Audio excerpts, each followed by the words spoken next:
arte hay pasiones y miradas.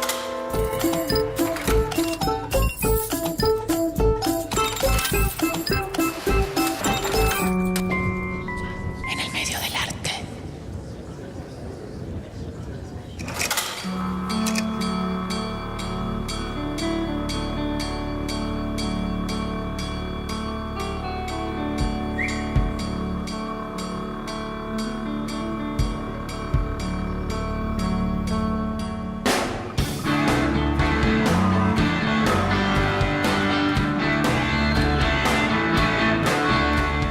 Desde tiempos remotos, el ser humano ha proyectado las más diversas inscripciones, buscando de alguna manera capturar desde lo espiritual o lo político rituales cotidianos con el fin de eternizarlos sobre una superficie común a todos: la pared.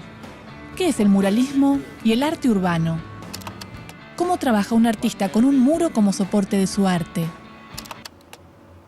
El muralismo es un tipo de pintura, de expresión visual, que tiene como característica que el soporte es un muro, una pared, algo del orden que no está en principio pensado específicamente para ser pintado. Digo, el bastidor, por ejemplo, para poner pintura de muro a pintura de bastidor. El bastidor se crea específicamente con la intención de que en algún momento sea pintado, independientemente de que después se pinte o no, pero está concebido para eso. La pared está concebida para funcionar desde el punto de vista arquitectónico y eventualmente las paredes se pintan por algún motivo o con algún motivo, y esto se lo denomina muralismo. Es una vocación, ¿cómo te puedo decir? Sería torpe llamarlo, es una especialidad. Pero sí es una especialidad, porque ahí juega mucho la composición, el mensaje es elemental. Y por ende tiene que estar bien hecho, porque si lo pretendíamos usar como vehículo de cultura, no podías hacer una cosa floja o mala. Por lo menos tenía que tener una condición básica de calidad.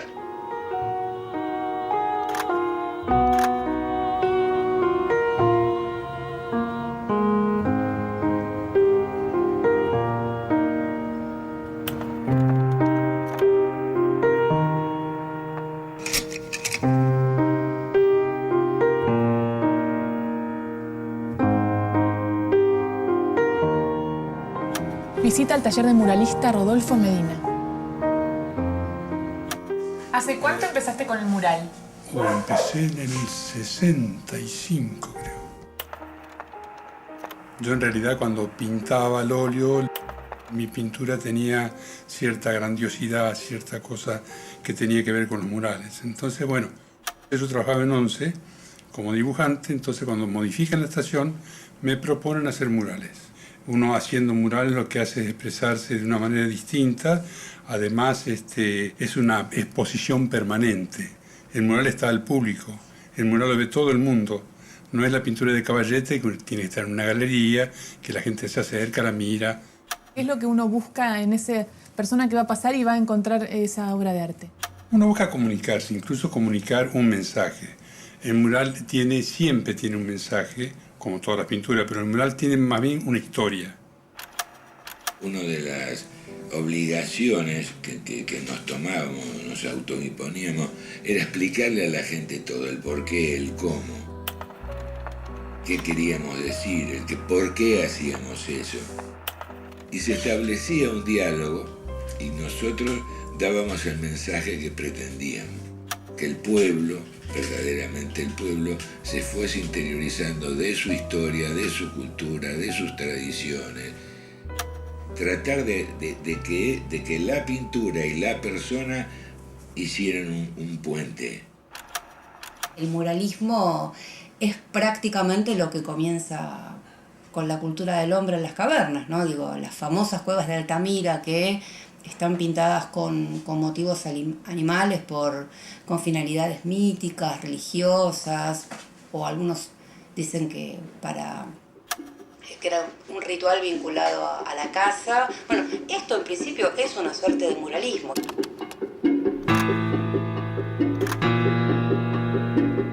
¿Quiénes fueron aquellos que con su arte definieron lo que llamamos artes plásticas?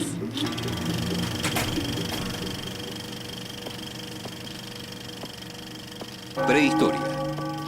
Desde tiempos remotos, se utilizan las paredes de las cuevas para realizar pinturas como una forma de compartir contenidos valiosos con el grupo. Siglo I después de Cristo. Italia, Roma. Para comunicarse, los primeros cristianos realizan murales y dibujos en los muros de las catacumbas. El significado es conocido solo por el grupo para protegerse del imperio. Es el primer antecedente del mural y del graffiti como código oculto y función social. Edad Media. La iglesia es centro de reunión de la comunidad y el mural es el texto visual más importante para su instrucción religiosa. Siglos XV al XIX. La aristocracia y la alta burguesía llevan los murales al interior de sus palacios y de sus edificios gubernamentales. Se utilizan solo decorativamente o como símbolo de lujo y poder. 1922. México. Luego del triunfo de la Revolución, Diego Rivera, Clemente Orozco y David Siqueiros colaboran con su afianzamiento, creando el movimiento muralista mexicano, en el que la obra, una vez más, está al servicio del pueblo, política y socialmente. 1933. Argentina. David Siqueiros se pinta el mural Ejercicio Plástico en el sótano de la Quinta de Tortuguitas de Natalio Botana, director del diario Crítica, ayudado por los artistas argentinos Juan Carlos Castañino, Antonio Berni y Lino Eneas Spilimbergo. Desde el diario Crítica, Siqueiros convoca a la creación de un movimiento muralista en Argentina. 1946. Castañino, Berni, Urruchúa, Spilimbergo y Manuel Colmeiro realizan los frescos de la cúpula de la Galería Pacífico. En el barrio de La Boca, Benito Quinquela Martín pinta murales en escuelas y edificios públicos. 1958. Se crea el Grupo Espartaco, movimiento muralista que plantea un arte al servicio del pueblo y de la Revolución Socialista. Ricardo Carpani es su integrante más destacado. Mayo de 1968. Francia, París. Se produce la movilización de obreros y estudiantes más grande de la historia de Francia y con una importante repercusión internacional. Reclaman mejoras sociales y una nación creativa sin autoritarismos. Los muros de París se cubren de grafitis. Se inicia así el actual movimiento de grafitis en el espacio urbano. 1976. Argentina. El proceso militar prohíbe todo tipo de muralismo y actividad artística en la calle por su carácter comunitario. Ricardo Carpani, como tantos otros, debe exiliarse del país. 1983 hasta hoy. Con la vuelta a la democracia y con apoyo gubernamental, se organizan grupos de muralistas que realizan obras en la capital y en el interior del país. Las paredes de las ciudades se intervienen con grafitis y se incorpora el stencil. Se desarrolla en los últimos años un verdadero arte público en el que los muros urbanos son el espacio de comunicación de la comunidad.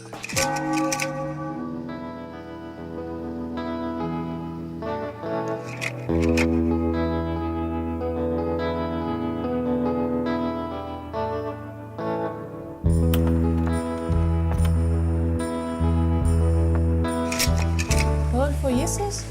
Esos murales están en la estación San Martín de Subterráneo. Cuando a mí me encargan estos trabajos, me dice que tenía que referirse a la gesta libertadora.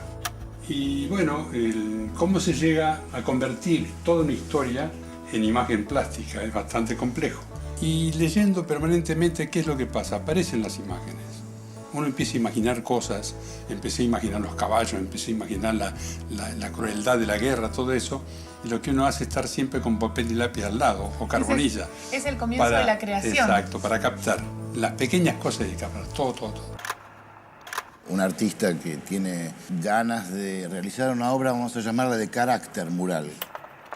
Necesita proyectar su composición, medirla cuidadosamente, planificar, calcular la luz, los espacios, el recorrido del espectador dentro de ese ámbito y sobre todo el tema.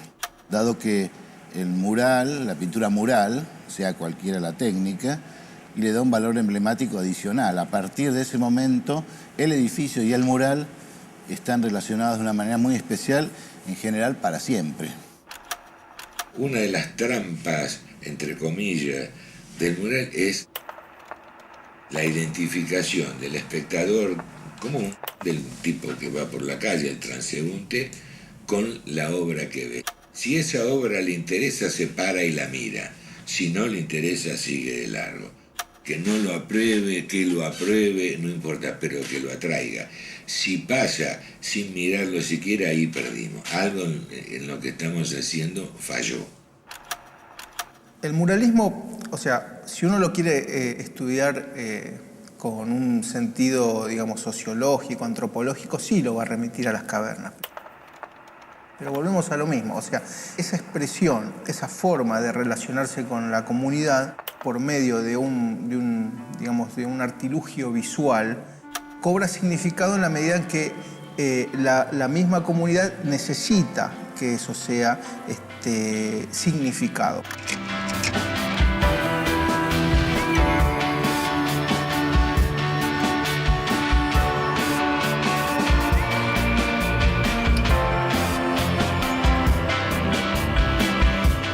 Si cada inscripción en la pared cobra significado a partir de su relación con la comunidad, ¿cómo trabajan los artistas que hoy embellecen las paredes de nuestras ciudades?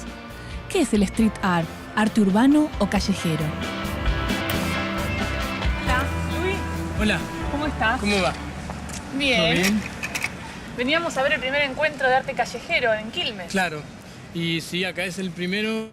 Nos juntamos a trabajar acá con la Escuela de Bellas Artes, la EMBA, y con la municipalidad. ¿El arte callejero para quién es? Nada, es como la idea del museo a cielo abierto, de meter las obras afuera para que la gente que viven acá y que pasan en la plaza pueden disfrutar de cosas que nunca vieron.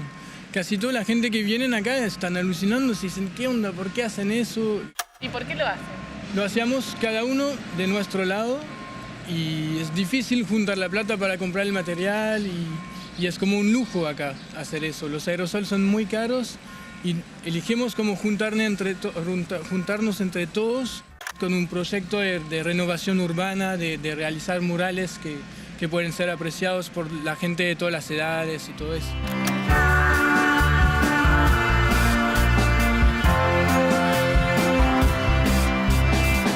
Hola, ¿Pablo? Sí. Te agarré trabajando a pleno. Quería que me cuentes un poco qué estabas haciendo. Bueno, yo estoy pintando la figura de un tigre que va de acuerdo a la selva que estamos haciendo entre todos. Estoy haciendo con pintura látex, que es pintura plástica. ¿Hay alguna función social en el arte urbano? Bueno, en este caso la idea igual era tratar de contribuir un poco al entorno de la comunidad de Quilmes, pero en general el graffiti no es solo tratar de agradar un poco al entorno, sino como existen muchas razones por las que la gente hace graffiti, por gusto, por protesta. Cualquiera que pinte sin pedir permiso en un espacio público está teniendo una actitud política, pues está tomando por asalto algo que nadie le permitió que haga. Entonces se está rebelando de alguna manera. A mí me gusta mucho esa parte de pintar en la calle. A mí nadie me pide permiso para que le vea la cara a José de Cero, a no sé. A cualquiera de la policía. O a una minita que me quiere vender mayonesa todas las mañanas. Entonces, ¿por qué debería pedir permiso yo para pintar lo que tengo ganas de pintar? Street art es una denominación genérica por la que se entienden distintas expresiones de arte visual que están presentes en la calle. Son diversas. Uno son los murales, pero algo también que está teniendo mucho auge son los stencils, por ejemplo, que también forman parte del street art y que se hacen en base a una plantilla que permite ir pintando la misma imagen. También están las pegatinas, donde se usa papel, además de pintura. Digamos, es como un campo bastante diverso que tiene diferentes soportes, diferentes lenguajes, diferentes dispositivos, trabaja con distintos materiales.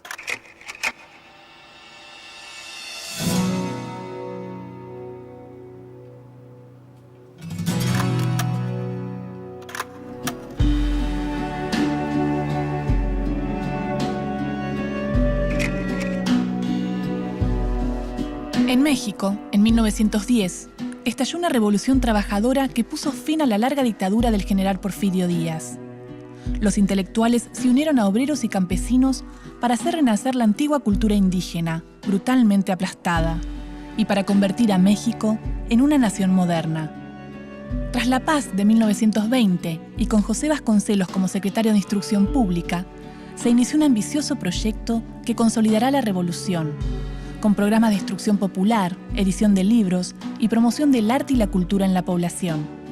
Vasconcelos convocó a los artistas para sumarse y se abrieron las llamadas escuelas al aire libre, donde los artistas compartían el proceso creativo con la ciudadanía, alejándose de la solemnidad de los museos. A partir de estas experiencias, Diego Rivera, Clemente Orozco y David Alfaro Siqueiros gestaron el movimiento muralista mexicano, al recuperar el carácter de comunicación pública que posee el mural y al utilizarlo al servicio del socialismo y del pueblo. Artísticamente liberados del academicismo tradicional, se inspiraban en el arte popular e indígena, el folclore, los relieves precolombinos, los muralistas italianos del siglo XIV, en el expresionismo alemán y en el arte naif del aduanero Rousseau.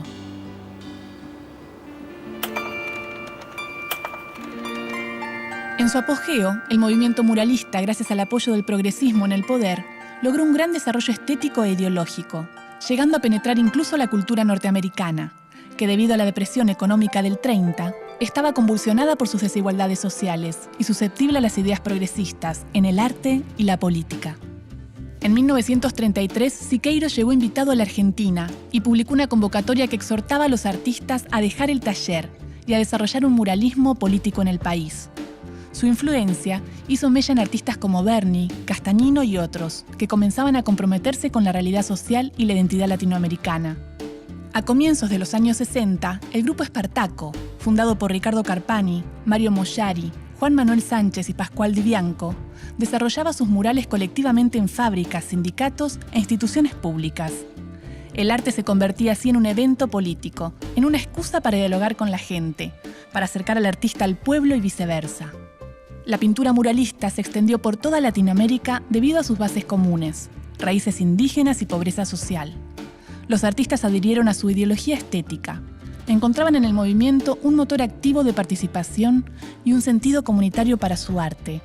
Pero poco a poco, al perder el apoyo económico de los gobiernos y tras los golpes militares, el muralismo ha ido transformándose, adoptando nuevas formas de arte urbano y público, donde aún se pueden encontrar ideas críticas sobre nuestras sociedades.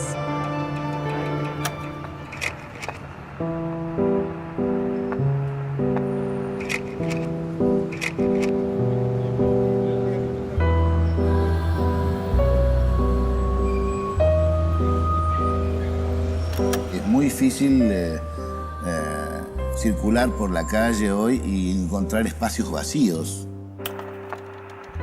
Y el mural, como tal, o cualquier otra manifestación, necesita un entorno para poderse observar. Si yo tengo mi campo visual lleno de carteles, cables, semáforos, luces, es muy difícil. De modo que una de las primeras cosas que haría cualquier artista es estudiar el espacio donde va a estar emplazado la obra para que los otros objetos de la vida pública no compitan con él. En la ciudad muchas veces pasamos inadvertido, la mayoría de las veces pasa inadvertido. Porque hay mucho contraste simultáneo, hay mucha, como te dije recién, mucha contaminación visual que hace que no puedas efectuar una obra y que esa obra se integre desde el hecho, se integra visualmente desde el caos. Hay unos murales que no son hechos por un autor con el espacio fijo de querer transmitir algo, sino que más bien son hechos por que mucha gente hacen una obra común sin conocerse entre sí. Por ahí eso me parece como un fenómeno nuevo dentro del muralismo. Claro, o sea, que intervengan sin taparse y que hagan un total sin habérselo premeditado. Nos dimos cuenta que compartíamos esto de que para nosotros no es necesario firmar nuestra obra. Lo importante es lo que pintaste, no quién lo pintó.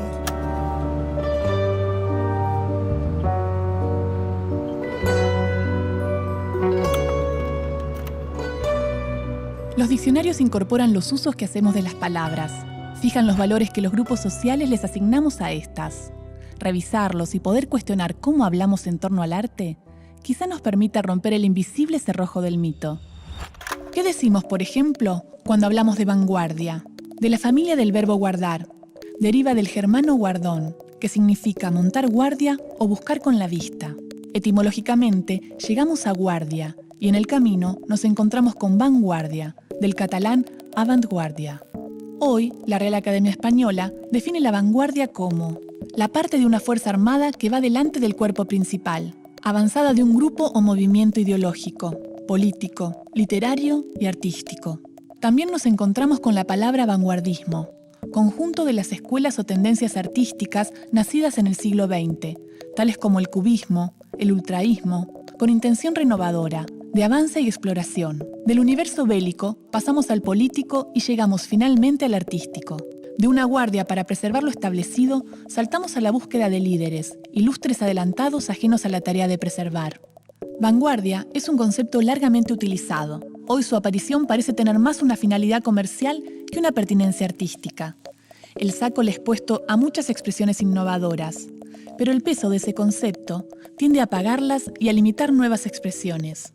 Renovar, avanzar, explorar, solo es posible a través de una conciencia crítica de lo que nos rodea. Estar delante implica poder apreciar lo que vamos dejando atrás, y no caminar a ciegas.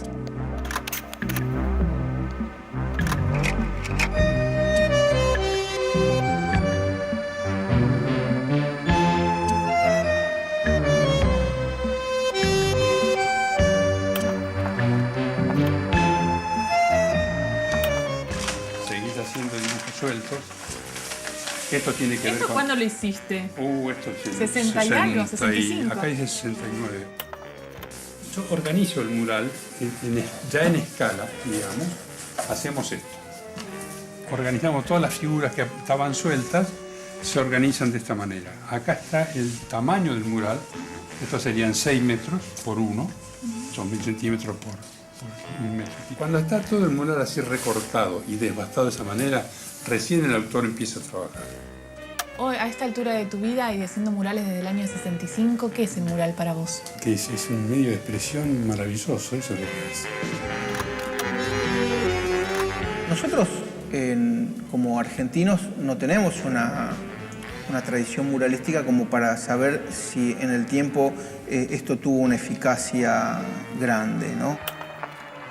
Para mí, cada vez cobra más importancia dentro de lo que son los proyectos políticos y culturales de los gobiernos. O sea, cada vez veo que la gente en los municipios le da más cabida a eventos de arte público dentro de sus municipios que antes. Al mismo tiempo, también lo que veo es que los lugares se llenen de obras y se llenen de gente y no se pueda reflexionar sobre lo que significa. O sea, sobre todo esto que estamos hablando, ¿no? La gente también lo trata como eventual, o sea, se vacía de contenido. La importancia para la sociedad actual del muralismo podría ser rescatar cierta frescura y hasta irreverencia del arte que quizás en otros soportes más institucionalizados está ausente. Hay bastante dispersión estética, bastante dispersión ideológica.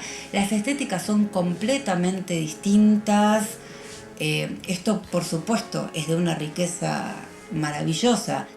Creo que hay algunos muralistas que jamás se plantearon para qué lo hacen, si simplemente lo hacen. Entonces, precisamente me parece que es esa diversidad de objetivos, de miradas, de estéticas, de que unos quieren provocar, otros quieren llamar a la reflexión, lo que hace que la ciudad sea tan rica en el street art. Los valores van cambiando con el tiempo y antes lo que se consideraba una manifestación artística, hoy se ha extendido mucho. Antes los límites entre el arte serio o el arte de los museos y el resto estaba bien marcado y esa diferencia no existe. Bueno, es el signo de los tiempos.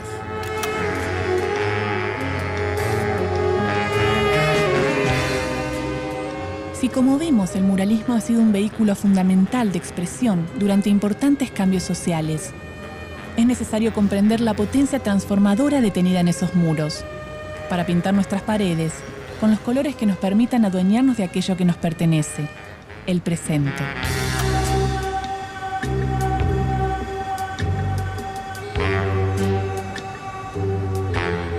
También pensaba que algo tenía que pasar en el arte, que lo que se estaba haciendo no era suficiente, que había que llegar a un arte tan poderoso y tan grande como el del pasado.